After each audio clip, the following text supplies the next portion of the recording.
Type Moon is a company that needs no introduction. They are one of the few visual novel developers that have become almost mainstream in popularity due to the success of Fate Stay Night, spawning a myriad of spin-offs. Of course, Type Moon is known for other visual novels like Tsukihime, but there's one thing that's been missing from the Western Type Moon community. Mahoutsukai no Yoru, translated as Witch of the Holy Night, or simply called Mahoyo, is the one elusive title that never received any sort of fan translation, though several were attempted. To the surprise of many, it finally did get an official English translation near the end of 2022. As someone that quite enjoys Fate and Tsukihime, I was excited to check it out. Does it live up to hype and expectations? Mahoyo is written by Type Moon co-founder Kinoku Nasu, who has written every other Type Moon work which all connect to each other under shared characters and magic systems. This shared universe is often called the Nasu-verse. Mahoyo is technically the first major work that he wrote. It was originally a novel Nasu wrote in 1996 after being inspired by the first episode of Neon Genesis Evangelion. He tried sending his story to several competitions to no success. When he tried sending it to the Fujimi Shobu publisher, his script surpassed the page limits, eventually giving up after realizing he couldn't keep it under 350 pages. It became something passed between his friends, and while nothing came from it at the time, Nasu says it's an important prototype for his writing, and because of it, he was able to write Kara no Kyokai 2 years later. Not much is known about this original version of Mahoyo, besides a few old illustrations of the characters by Takashi Takuichi, which he uploaded to his website. 12 years after writing the original Mahoyo, plans for remaking it as a visual novel started after a suggestion from Takuichi. Nasu was hesitant to revisit his old work, but was convinced by Takuichi and realized it was different from everything else he was working on at the time. It was a perfect idea. The finished product was released in 2012 after numerous delays. It most recently got a re-release for Switch and PlayStation 4, which added voice acting and gave it a worldwide release. The story is set in 1989 in Misaki Town. The centers around three main characters, Ayoko Ayozaki, Alice Kionji, and Sojiro Shizuki. Sojiro is a boy raised in the mountains and is trying his best to adapt to modern society. Unfortunately for him, he stumbles into learning about magecraft, something that's supposed to be a secret from ordinary people.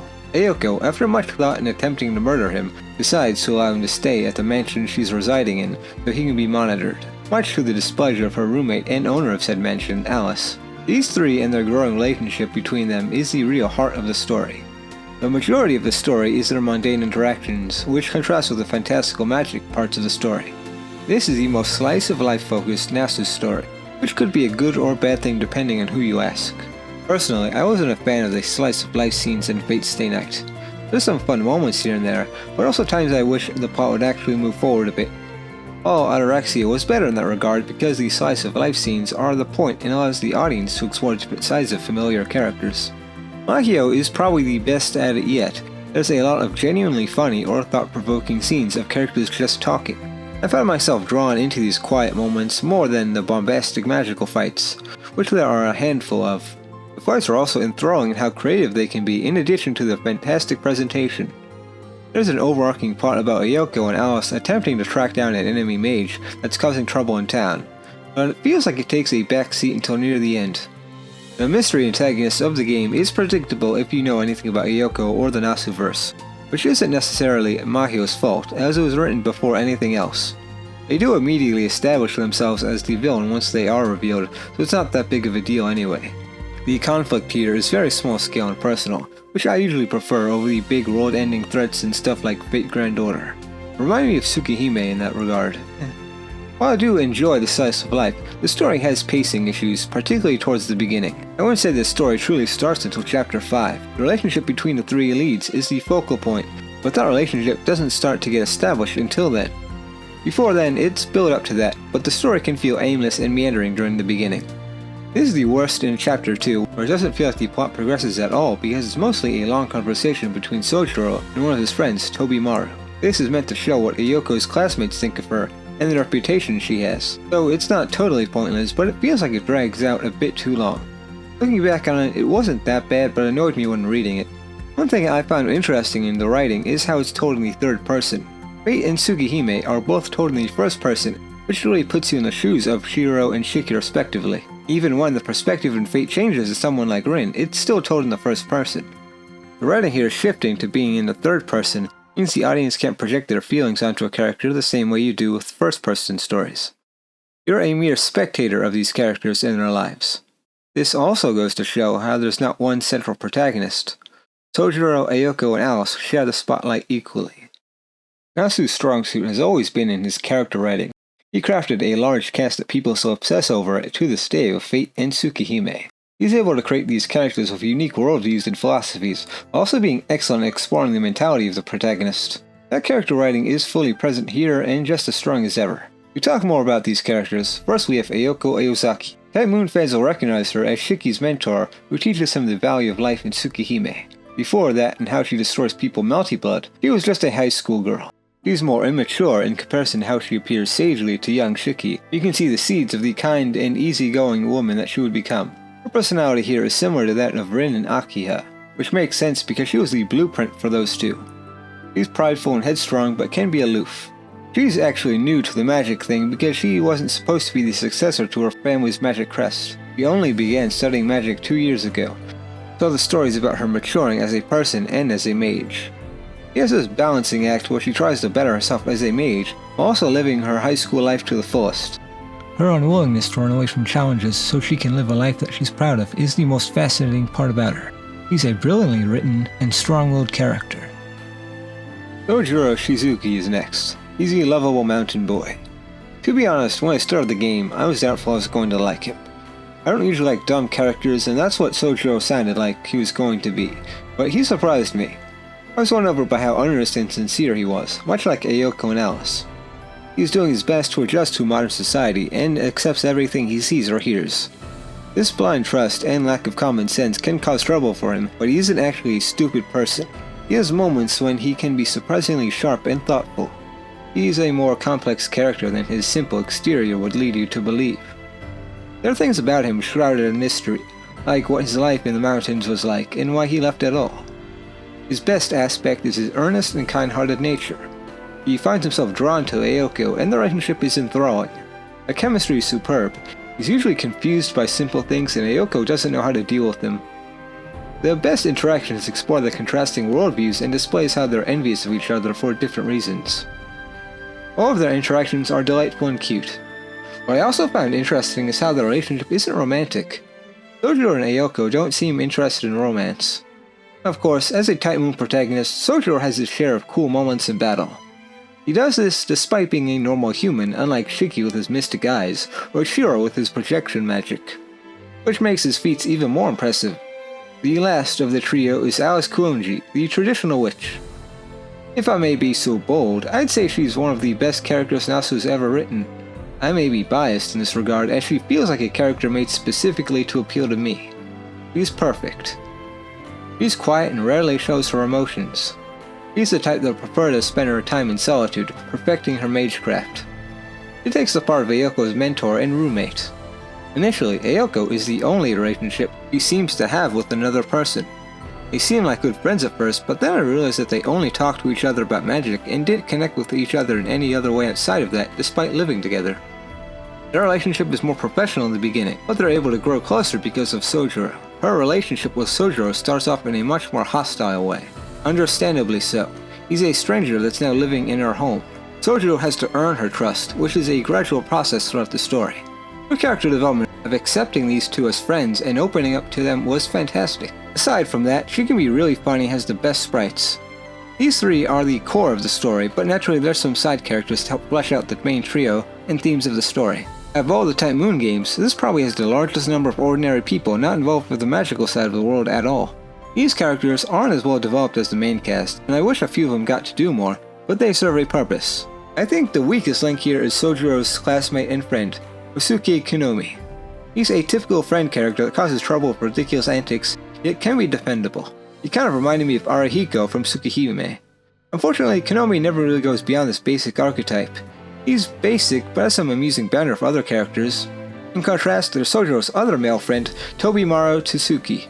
He's the vice president of the student council, has a somewhat rough exterior, yet is a good guy. He's actually a rounded character. The audience learns of his complicated family circumstances and life's philosophy in one of the best extra chapters in the story. The final side character of note is Kochika Kumari, who's basically Taiga from Toradora. He's a friend of both Ayako and Sojiro. Although she doesn't appear that much in the story, she is the protagonist of an extra chapter. I really enjoyed her when she was around. She is cute and has harsh words but is kind. There were characters I wanted to see more from, like Father Eri, the local priest. He's in the story very briefly, but is extremely intriguing. I won't reveal the antagonist's identity in case anyone doesn't know, but I will say they're an amazing character. Super rad and has a menacing presence whenever they show up. Onto the presentation. It has one of the most highly praised visual presentations for a visual novel, and it's easy to see why.